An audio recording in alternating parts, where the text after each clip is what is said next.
Hello everyone and welcome to a new video finally. I am so sorry that it's taken me so long to upload anything.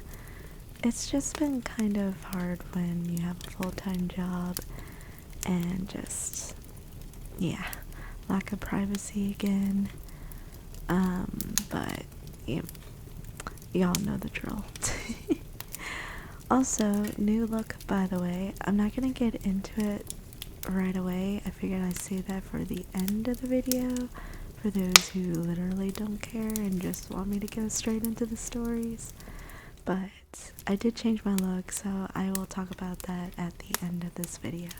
So stick around if you want to listen to a tiny little ramble. But Happy Yule, everyone, or Merry Christmas, or whatever you celebrate. Happy Winter Solstice. I figured since it's the holidays, I figured I would read some Christmas horror stories.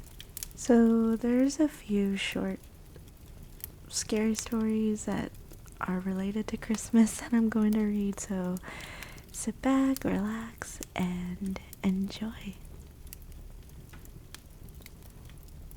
Nobody believes that I was kidnapped by fairies on Christmas Eve.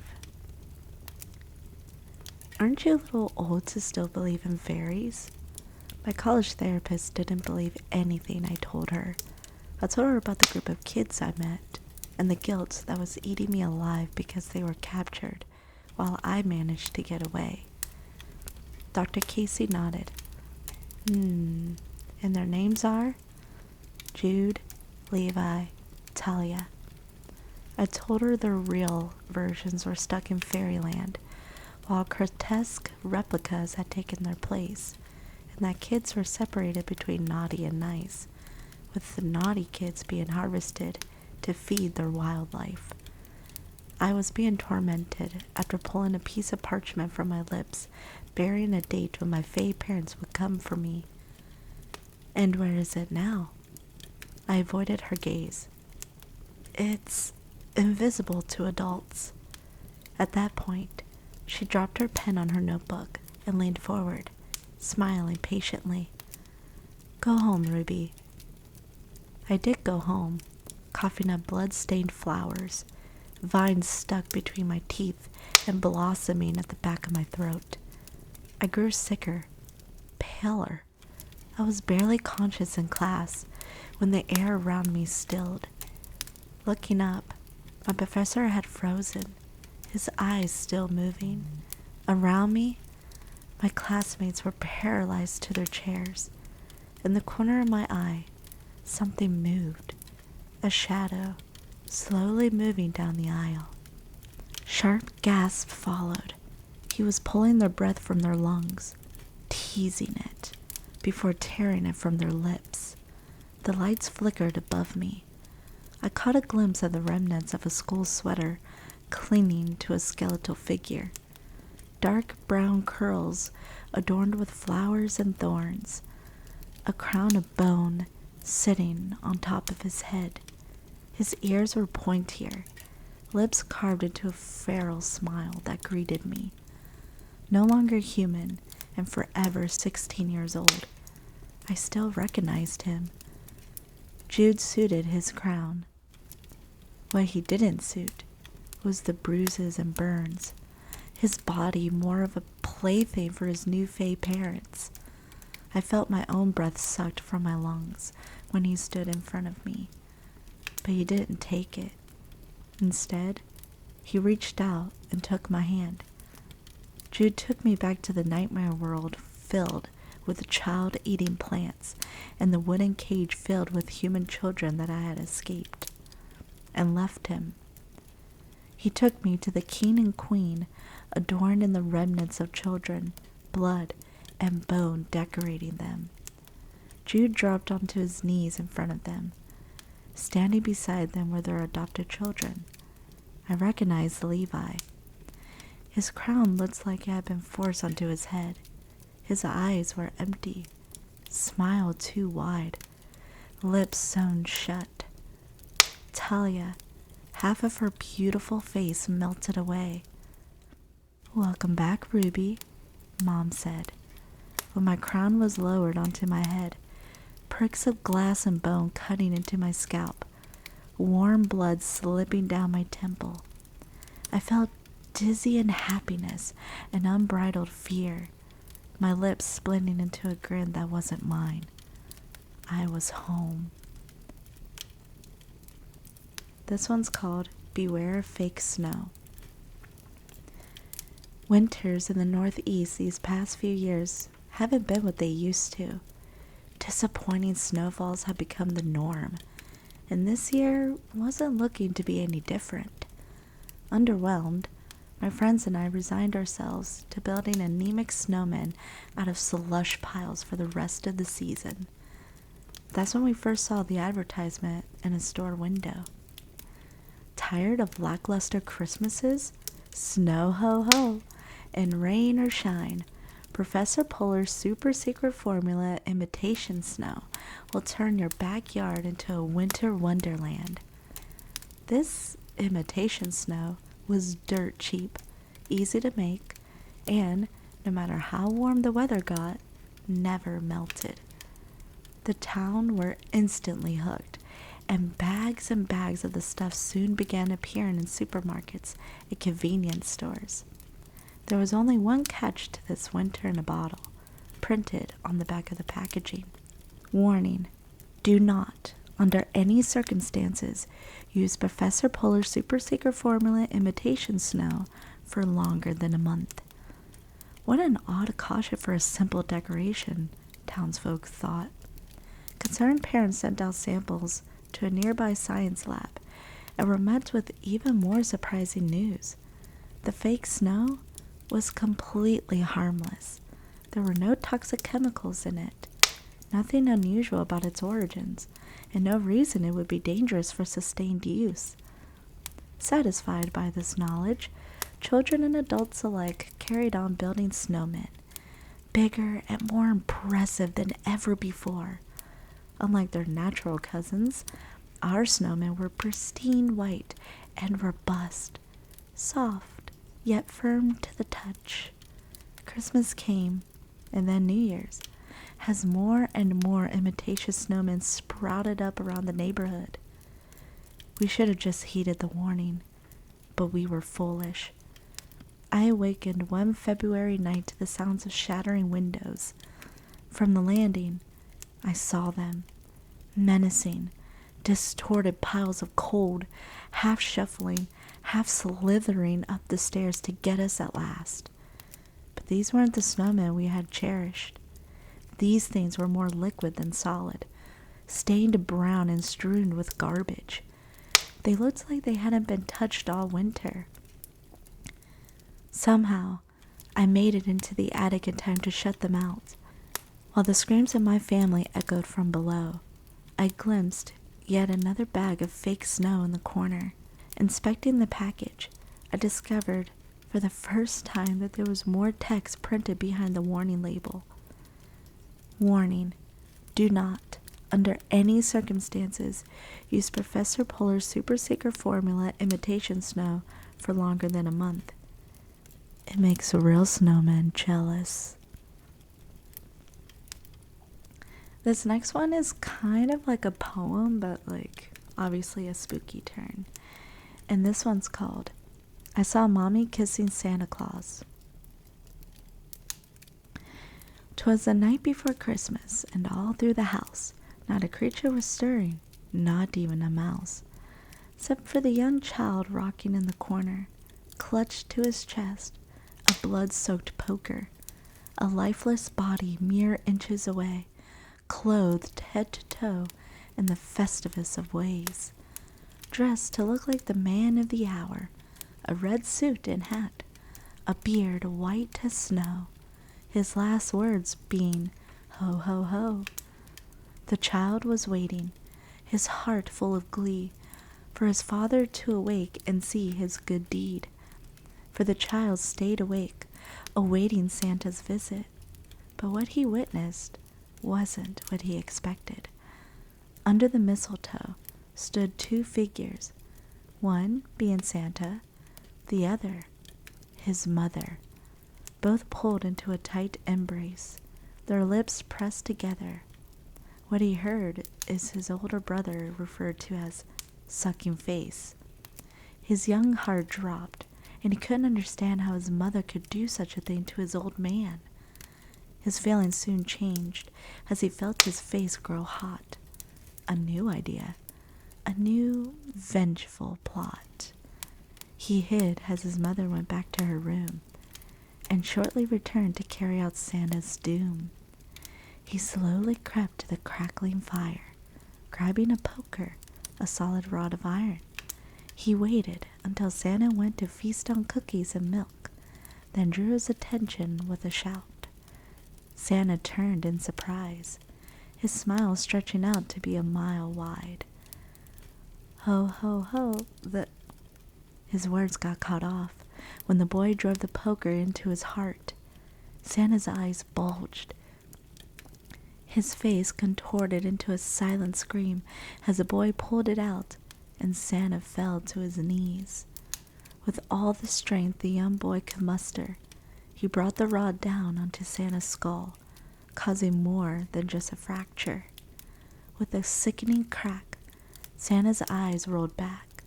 His body fell lifeless as blood trailed all the way to his sack. The boy saw his handiwork and sat in a chair, munching on a cookie, his face void of despair. He did it for his father, his hero's honor. Santa kissed his mother, and now he's a goner. The hours ticked by till sunlight filtered in, only making the scene much more grim. Footsteps began their descent down the stairs, approaching the boy and the results of an affair. His mother approached, only half awake, until she saw the body and her knees started to quake. With a piercing wail, she fell to the ground, clutching the corpse, her son not showing the slightest remorse, until her hand clawed at the beard, revealing a face the boy knew quite well, the face of his father, the one whose body, now just an empty shell. This next story is called I Don't Believe in Santa Claus. I don't believe in Santa Claus. I've always known he was just made up. Some parents told their kids about just so they would behave during the holidays. Nevertheless, I was always grateful for the double gifts, one from my parents, one from Santa, and would wake up every Christmas morning with a gold and silver wrapped present at the foot of my bed tagged, "From Santa." This went on all the way through my high school years, and though by that time I started to feel this was highly unnecessary, I continued to play along. It was just my parents' way of spoiling me, as I was their only child. However, it had to stop eventually, and I soon had to leave for college. Christmas came while I was a busy college freshman, but I couldn't help wanting to visit home before the season was over. As I was traveling, however, I received a call from our neighbors telling me to come home immediately. I told them I was on my way, but was by then less merry and more anxious. As soon as I arrived home, I dropped my bags onto the snow and pushed past the policeman into my house. There, in the wreckage of the living room, lay the bloody and mangled bodies of my beloved parents. On the walls, in what looked to be written in blood, were the words, "Where is she?"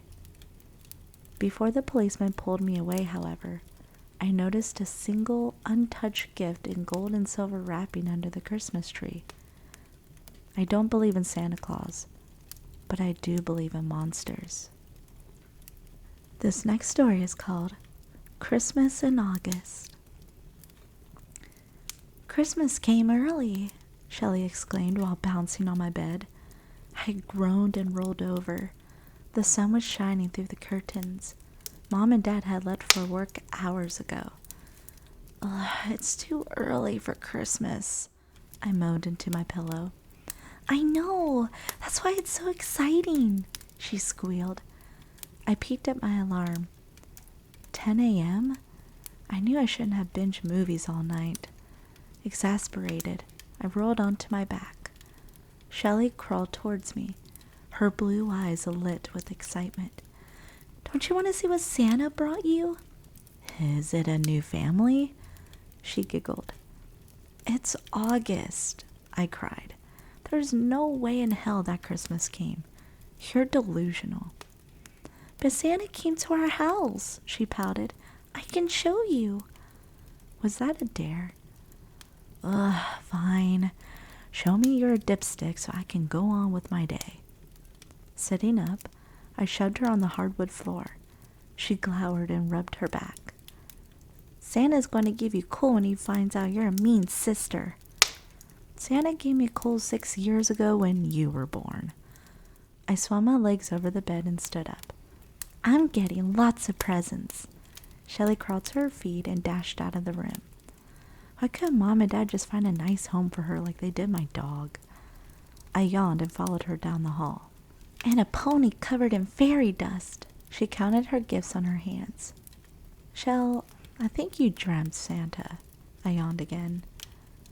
Nonsense, he's already here. She waved her arms. And when he wakes up, we're going to have pancakes. Twirling to face me, she waggled her finger. I'm going to break that like a Slim Jim. I dove towards her. She squealed and dodged me. I couldn't help but smile. Come on, stink bug. I grabbed her by her pajama pants. You can eat Pop-Tarts in the kitchen while I shower in hopes of regaining some normalcy in my life. She wriggled out of my arms like a worm. Before I could catch her again, she scurried into the family room. Santa is here, she contended. He's just tired from climbing down the chimney. I threw my head back and slammed my palms against my eyes. Shelley, you dreamt Santa's arrival, just like that time I dreamt I hooked up with Clay in front of our chemistry class. It's not Christmas in August. He did not slide his fat ass down our chimney. Wow, he's a heavy sleeper, she said flatly. Wait, what? I said as I rounded the corner. I came to a halt as my feet stuck to the floor like glue. My stomach dropped to my pants, taking my bladder with it. A homeless man lay dead in our fireplace. This next story is called All Souls Christmas Tree Farm. Lucy looked out of the window of the attic, where she would be sleeping over the next 4 months, and sighed with joy at the beautiful sight below. Beyond the farmhouse's front yard, where a handful of chickens were pecking around. Lush vista of dark green fur spread out. The furs glinted under the early morning sun, as if already beckoned by the most delicate of Christmas ornaments. This was her new workplace. She couldn't contain herself. Despite the gentle warning from Tatiana, the farm wife, about the souls trapped in the trees, she had to go and be among them. She was so happy to leave her stupid, busy city life. A wine-soaked evening nursing a broken heart in front of her laptop, looking for something new, had led her to this royal pocket. She was so desperate to get away and find something physical to do. Using my hands and body in nature, not stuck in this stupid office life obsessing over Nick, as she told her confused friends that Tatiana's remarks about the nursing home on the plot next to All Souls and their arrangement about the dying barely registered. The photos on the county website were stunning. She had only had that one phone conversation with Tatiana on a crackly line. Now, standing before the trees, inhaling that gorgeous fir scent, laced with the musk of the barns behind her, she knew she made the right decision. She could feel her heart heal as she stepped into the sun-dappled shade, the pine needles yielding beneath her feet. It was old people. That's what Tatiana said. The trees fed on the souls of the dying residents of the nursing home, slightly before they were dead. That's why the trees were so unbearably lush. Lucy glanced over where she could see the manor rising above the trees, its manicured grounds in stark contrast to the woods and the chicken clucking yard. It was a beautiful old building, and cautiously, Lucy stepped in deeper. Reaching out, she touched the trunk of the fir, her skin delighting in its rough texture.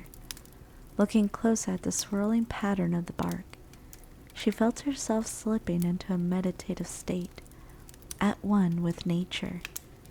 Something about the pattern tugged at her consciousness. A face scored with deep wrinkles twisted up in the dark wood, twisted in agony. Lucy stared harder, a rush of terror replacing the healing meditative state of moments ago. The mouth moved, calling her. Lucy, whispered the still breeze, touching her face. Her hands seemed to sink into the trunk.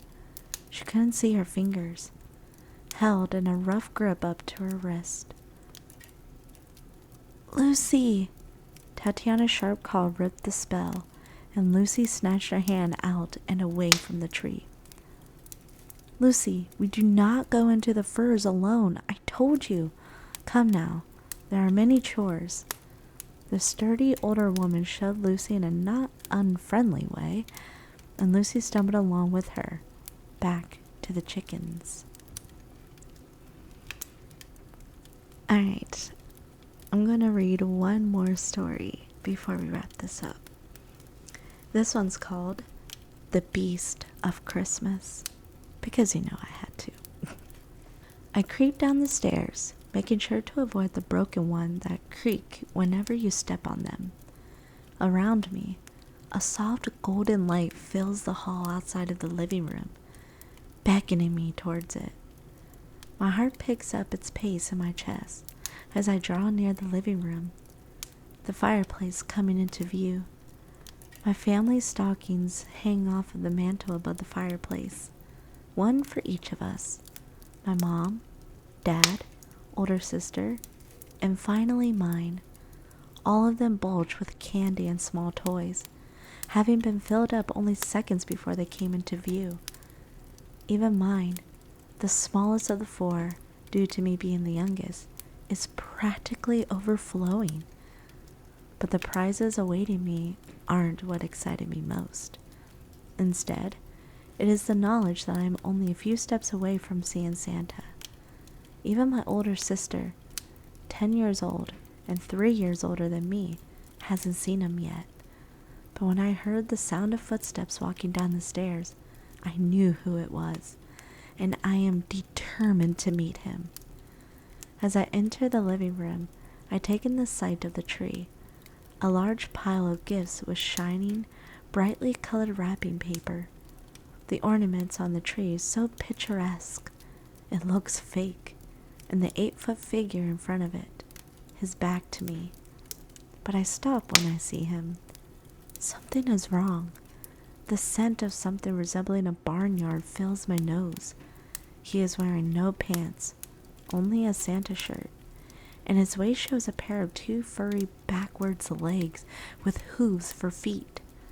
His breathing sounds animalistic and unnaturally loud, but before I can move away from the man, he turns around. I scream. The creature's furry face is covered with a crimson liquid. In his hand is my sister's head, her face mutilated beyond recognition. Fangs sprout from the creature's mouth, drilling her blood and skin. Its piercing yellow eyes stare at me as its maw twists into an evil smile.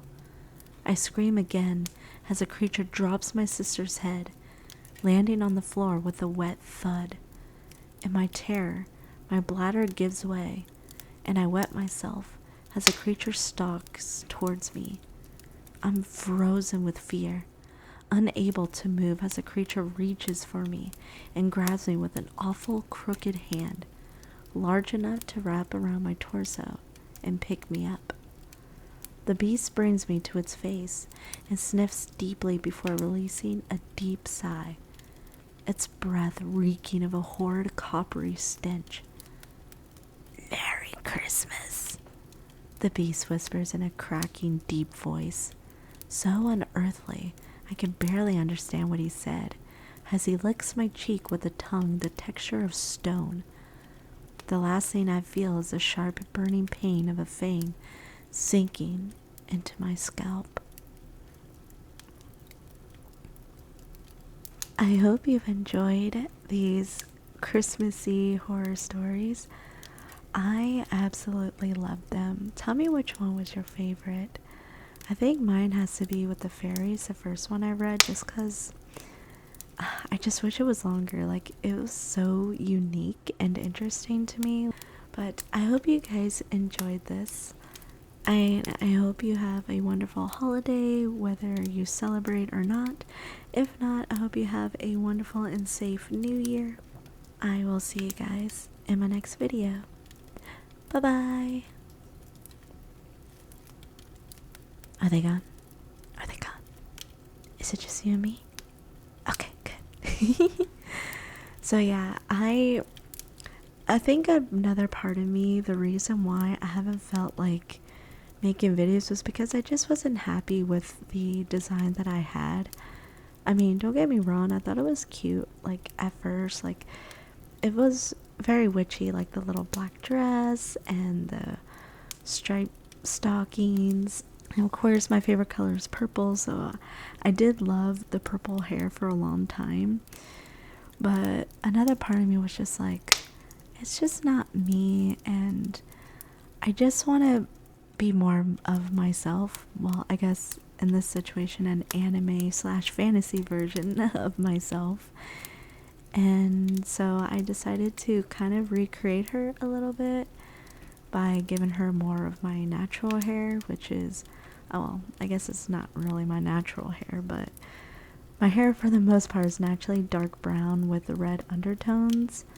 So yeah, I decided to go with like the dark brown slash burgundy kind of color, which is what I'm actually dyeing my hair in real life too, so it works. And then I was just playing around with different outfits, and because most of the outfits that I've seen aren't super original, they're from different characters from different games or different animes, I thought it'd be really fun to make it look like as if she's cosplaying, you know, like the Hatsune Miku costume that I have, and stuff like that. But yeah, I really enjoyed like just dressing up and cosplaying. And then I found this really like amazing like gothic outfit with the crown. The crown was originally like a dark green, so I just made it black to go with the aesthetic. And I'm just so much happier, and I feel even more, I don't know, like excited and motivated to make videos now. It's funny how like just a change of appearance like works, like how it just makes you want to be more productive. I don't know, but but as far as update goes, I no longer live in the duplex with my roommate anymore. A whole bunch of weird things happened, and I'm not going to get into too much details about it. It's just annoying of what happened. So I ended up moving in with my family, so I'm back into having my setup in like the living dining room area, and I had to basically work around my family schedule. And unlike how it was when I lived in Pennsylvania, when I used to make ASMR videos on my old channel, my mom doesn't work basically all day anymore, so I would have such a small window to record. And that is if I'm like motivated, but I'm starting to get that creativity and motivation again. And even while my family's home, like I've been working on some animation and like going through different scenarios and coming up with new ideas of stories. And not just stories that I read from Reddit, but like my own stories or like ASMR role plays and stuff like that. So I'm pretty excited for that. So yeah. Because right now I'm currently trying to save up money so that way I could get my own apartment. But I will keep you guys updated on that. But for now, gotta make do with what I have. So, yeah. But with that being said, I hope you guys like the new design. I know some of you who have saw it on my Twitter and also on the community page on my channel have already seen the pictures, and thank you for thinking that it's cute and loving it as much as I do. I really appreciate it. But yeah, with that being said, I hope you guys have a wonderful, wonderful day and weekend. And I'm definitely going to try to record even more videos so that way I have something available for the week. I want to try to upload anywhere between like once or twice a week, but we'll see. I'm also working a lot, so we'll see what happens. But either way, thank you so much for watching, and blessed be, and have a happy Yule. Bye bye.